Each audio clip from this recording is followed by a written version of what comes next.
Kubera iki abakire benshi bakunda kwiyandikisha bafite amafaranga? Kubera iki abakire benshi bakunda kwambura abakozi bakoresheje kandi barabakoreye ibintu bibinjiriza?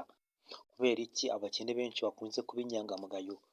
Ese kubera iki abakene benshi batashobora kubika amafaranga make bafite ngo bikopeshe?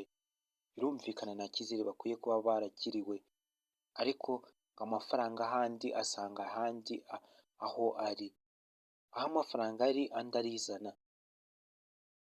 Umukire biroroshye cyane kubera icyizere ko bazi ko ari umukire, kugenda agaterura imari ya miliyoni nka 200 cyangwa se ibihumbi 100 bitewe n'icyiciro ariho, akagenda akayicuruza agafataho inyungu.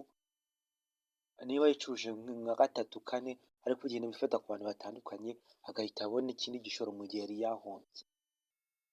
Ikaze ndi umugaragu w'ibyegeranyo n'amakuru Operative Happy, ngiye kubagezaho akantu ku kandi 5 kuri 5 kandi bagezaho amakuru yizewe. Mwe munkurikirana muri abafilozofe beza, abantu batekereza neza. Buri muntu wese ni umufilozofe kandi akaba n'umutolojiya. Filozofe ni ikintu cyose watekereje, naho tolojiya ni ikintu cyose wakoresheje inyurabwenge. Niba utekereza ko urarya, ukamenya ko urashaka akazi, ukamenya ko hari abantu ugomba kwitaho kandi ukagomba kwigirira isuku, uri umufilozofe mwiza. Kubera icyo utajya kunywa inzoga waburaye cyangwa abana bawe baburaye? Ubwo nawe uri umutolojiya mwiza uzi icy'ingenzi.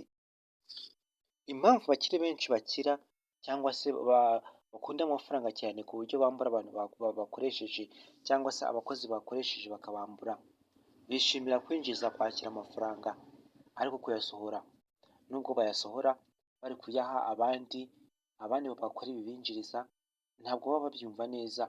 Baba bumva babakoresha ku buntu, bakaba nk'abapagasi babo, amafaranga bakayagumana, bakabya bakaba utuntu dukeya two kurya gusa, natwo twaramira ubuzima bwabo.